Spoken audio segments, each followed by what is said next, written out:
In this tutorial, we are going to create a simple line of domino. Let's take a look at the finished result so you know what you will be making. The object we have currently selected is a path curve, a line, that determines the placement of the dominoes. When we adjust it in edit mode, the dominoes follow.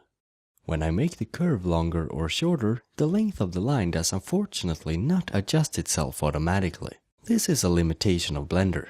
The length of path curves is not available for us to use in our drivers. So, we need to adjust the length property instead to make it fit whatever shape we create. Except for the length, we have the start frame. This decides on what frame the falling starts. If we set it to 30 and press play, the falling starts on frame 30 and continues until all the bricks has fallen.